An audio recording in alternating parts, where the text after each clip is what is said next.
This is Deborah Atkinson, and you're listening to the Voice for Fitness Professionals podcast, where I help you program, market, and sell in a way that feels good, simple, safe, and easy, not sleazy. So you can create both a fitness business and a life that you love. And this episode, it's actually all about me helping you plan your best year. I'm actually right in the thick of helping my consumers, my customers, literally plan their best year. And I'm about to create my best or most fit year ever. So stay tuned on that. But what I'd like to help you do is get into annual planning steps for your fitness business. Now, the truth of the matter is the best time to start planning your next year, or say the first 6 months of 2019 or any year, is really at least a quarter sooner than this. So back in September and the beginning of October, I really began talking about what happens in January that you're launching and doing. But here's the scoop.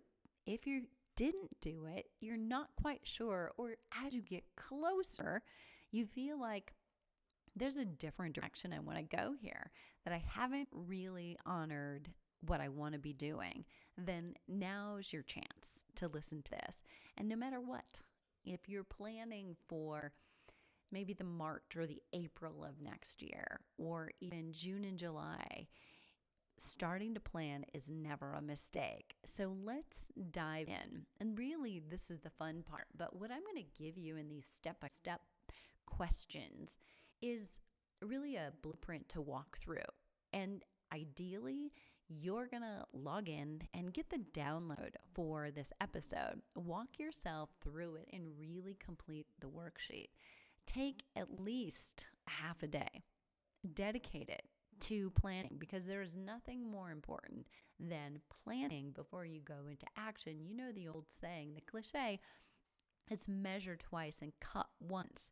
And never has that been more important, because if you're at all like me, even just a little bit, it's so easy to get into action and be doing things every day. What one of my colleagues will say is putting the fires out every single day, that you're actually not planning very much at all. And you're just kind of going from here to here to here. And you can easily get to the end of a day, which means to the end of a week and the end of a month and maybe the end of a year, not really having gone where you wanted to go. But part of the problem is we didn't stop to think about where that was. So there weren't things on the calendar in action, committing you and committing your time so that you could say no to something else. So that's what this is all about in the end. So the first questions are really big and bold, not a part of the blueprint so much as to get you thinking about the yellow space, looking at blue sky and what you want next year to be different. What things right now don't feel great that you wish were different? So you can change what you're doing and not repeat this same situation next year, and not be a little bit better, but actually be a lot significantly better and in a different spot. So number one, what should you be doing more of right now? What do you love in your business? What parts of it are the areas where you wish you were actually spending more time and want to in 2019? So really think about that. Think about the pieces that you love doing that you really don't want to give up. And piggybacking right off of that, as you might guess, is number two. What should you be doing less of? What do you hate doing in your business? What drains you? And, don't think specifically here about clients. If you're still working with clients one-on-one, whether it's virtually or in person, think a little bit less about that, because overall, if you really enjoy working with clients, just not those particular clients, probably there are some systems that can help you narrow down and attract more of the right ones and repel the wrong ones. But We're really talking more about the specific things that you just don't want to do at all. So, what is it for you? Is it that you just despise writing? You don't want to be the one to write the blogs. And every time you sit in front of the computer, you have a, blank screen or piece of paper and you just don't know where to begin. If that's true, you can put that on your list. That should be one of those things that you can easily delegate. So you can free up more of your time to do what we talked about in the first one, those things that you really love. So what should you be doing less of and more of? That's really the first couple of questions.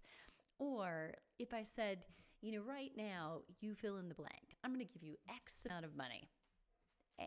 And if you had the option to stop doing something in your business because you've got the money to pay somebody else, it's not an issue, what would that be? That first place, if you said it, as soon as I earn X amount, I am giving this up. What is it? I know for myself, I'm to a point where the challenge is not actually that I hate doing anything so much as I'm starting to hate things that I even like because there are just so much of everything. So I know I'm to the point where I have to delegate more. So I've certainly started to delegate a whole lot more. And I give people who are designing my website much more latitude. They can actually begin now to come up with copy because they know my voice. They know what we have done in the past. And, unless I've really changed and gone totally sideways, which we haven't, they can pretty much stay in alignment and they get pretty good. So I might make minor changes, but, I can delegate a lot of that. I don't have to go through everything with a fine tooth comb. And that's a good thing. But more of it needs to come off my plate so I can just do the things that I'm really, really good at and, answer questions here and there about other things that have to be done, things that I have to give final approval on, but I can't do it all. And I'm starting not to enjoy so much of it, even the things I like, because there's not time to really take a break. So that's where I'm at. Think about that for yourself. And that might be one of your answers as well. The third step here is really important, and this may be one that none of us loves, but use your numbers. Your numbers will guide you if you want to be successful, which, I'm just going to guess that you probably do. So success meaning you're going to build a great reputation, you're going to build a solid income, be able to either charge more so that you can train less, making the same, or charge more and earn more, both, and increase your business by several ways. But you've got to use the numbers, the evidence that you've got in front of you about what's working and what's not working.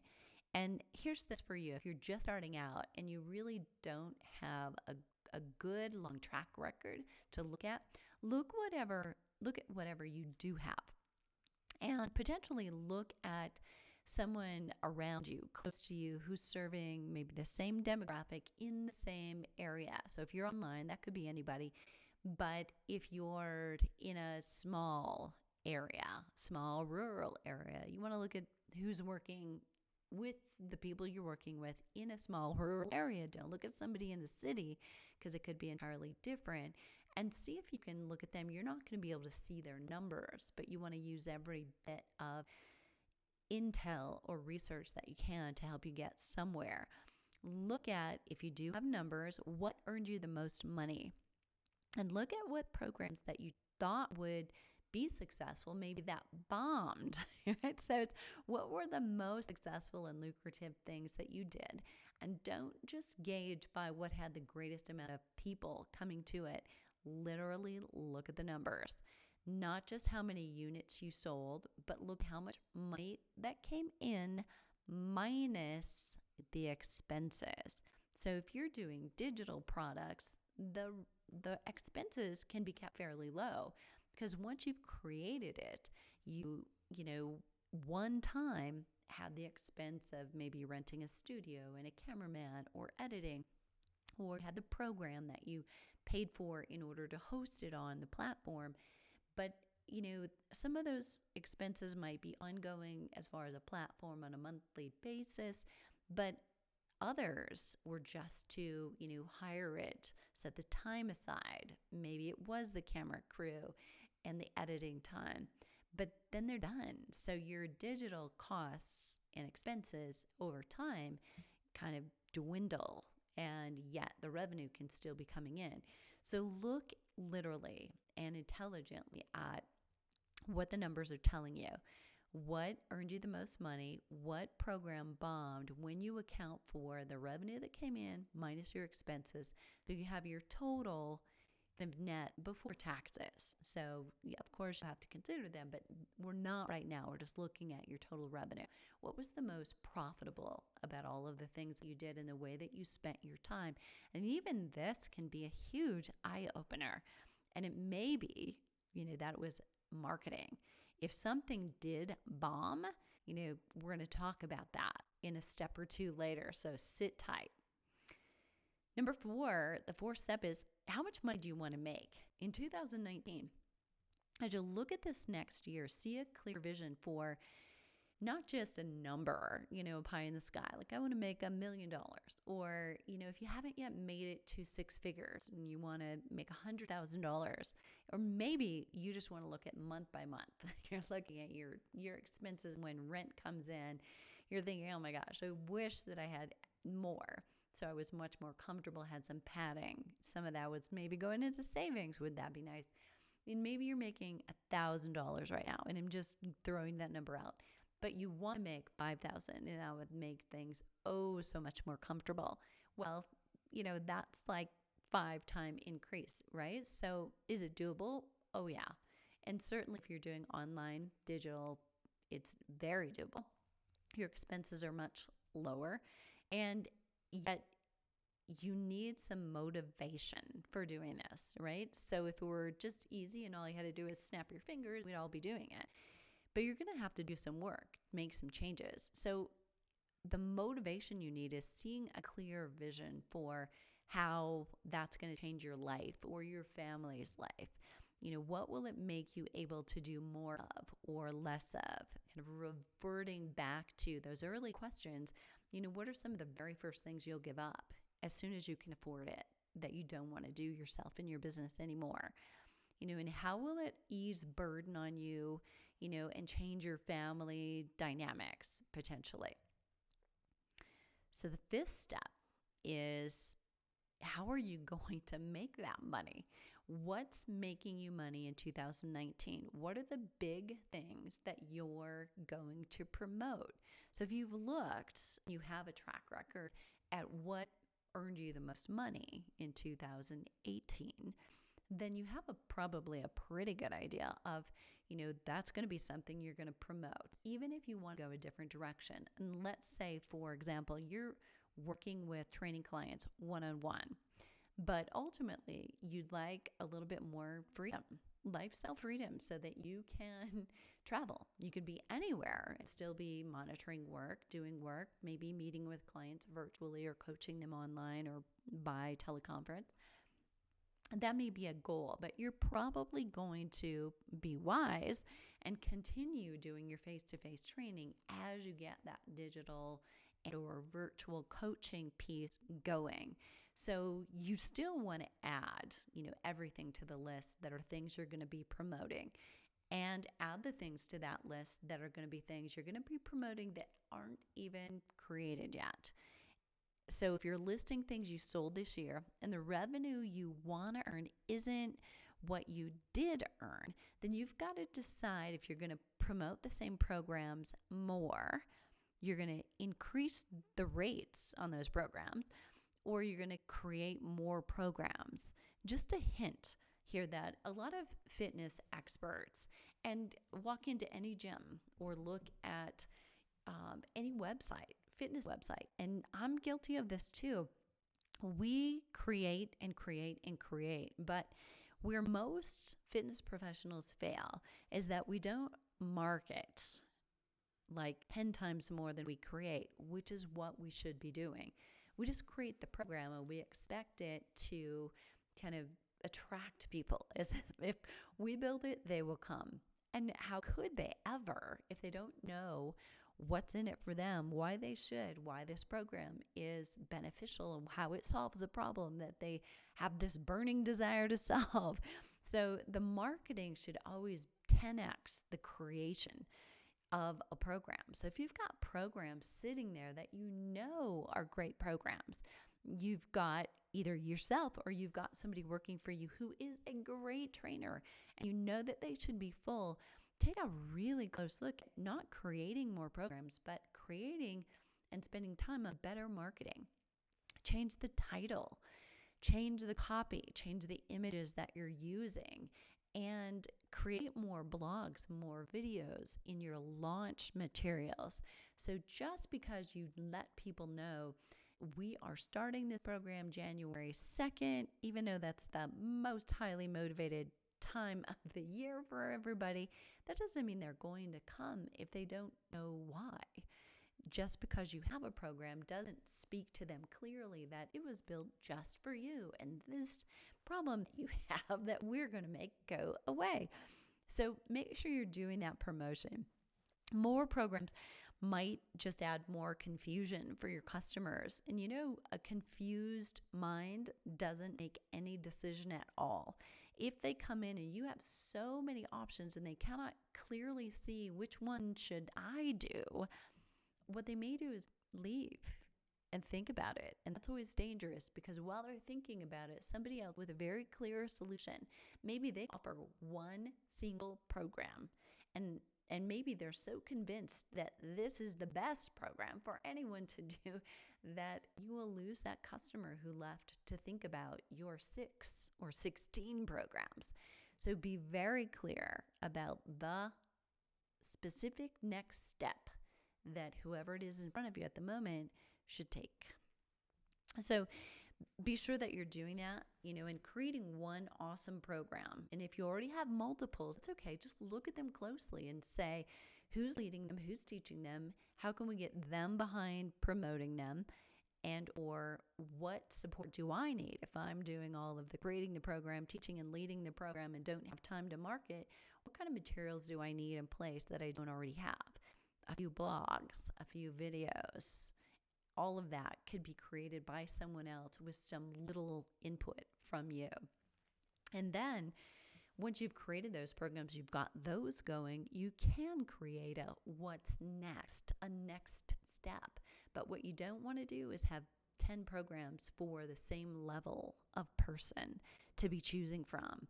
Make sure that there's one clear choice for every customer who walks in, and then there's a clear choice what they should do next, the program after that, so they don't go looking for it down the street. The next step, question 6, is when are you going to promote them? When are you promoting those programs, those services that are going to make you money? They need to be added to your calendar. And remember, it's like this. If your program starts on January 10th, and I'm not even looking at the calendar, I don't know if that's even a Sunday for all I know, but you get the idea. It's starting then. That is not when you start promoting. You start planning the promoting at a minimum of 8 weeks out, and you've got things trickling into your content calendar. So you're publishing a blog on it every week or every 2 weeks, and you're promoting it to Facebook and all of your social media sites, and you're doing maybe live presentations in your fitness center or on Facebook or in a webinar, inviting people to come to information about not the program, but about the problem that it solves. And while you're in the middle of it, you're telling them, and stay tuned till the end. I've got one more thing to tell you. If this is interesting to you and you're feeling like you'd like another step or level of support, we've got a new program and I have a special offer just because you're here. That's how you promote in advance. So the promotion of the program starts 6 to 8 weeks before the actual program. That's super important because a lot of people miss that. But you need to get those on your calendar because we call that a publishing calendar, a content creation calendar. So you've got to know when that blog is published, when that email is going out to your group. Super important. Okay, the last two questions are super related. So this is going to feel a little bit like the very beginning of our list. And these are the last two questions we're going to go over.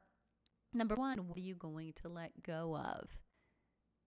So in order to make room for all the things that you love and give yourself some wiggle room so you can actually be more creative, inevitably there is something that you or I have to let go of so we can do a better job at the things that we're going to be better at.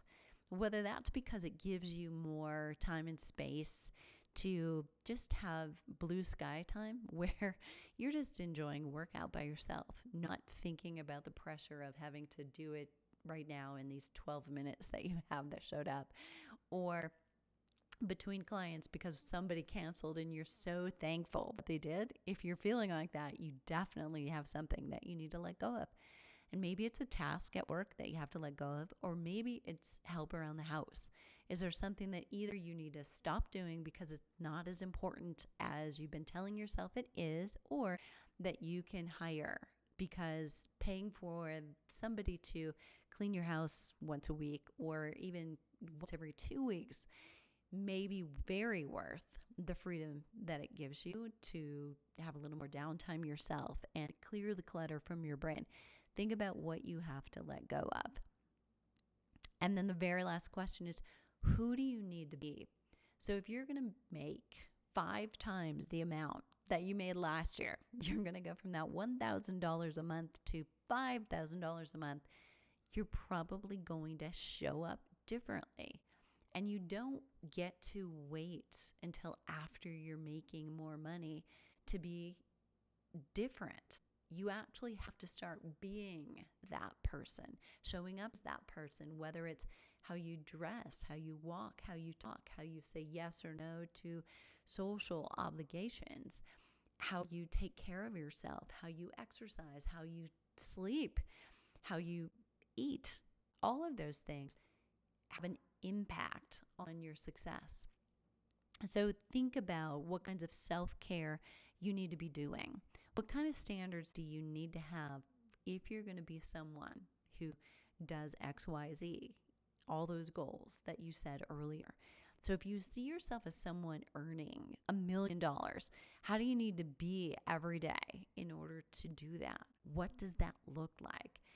Because if 2019 is going to be different than 2018, then on January 1st, you need to start waking up, feeling and acting differently. Think about what those habits are. And if you have questions, let me know. You can post them below today's show notes at fitnessmarketingmastery.com/annual planning. And you can go there and get the download. So you don't have to opt in to get it. You can just go there, download it, and let me know. What does it shake up or change for you? But these are super simple things. And whether you are an employee, you're on staff, you're working for somebody else, or you're already working for yourself, these questions apply to everybody because you want to start treating yourself as if you're in business for yourself, even if right now you're not. Because ultimately, in personal training, if you're rounding up your own customers, they're coming to you because you have established a reputation of some kind. Even coming into the business that you work for, they may be asking for you, or they could be, to make the difference. And again, that place to add comments or to get the download is fitnessmarketingmastery.com/annual planning.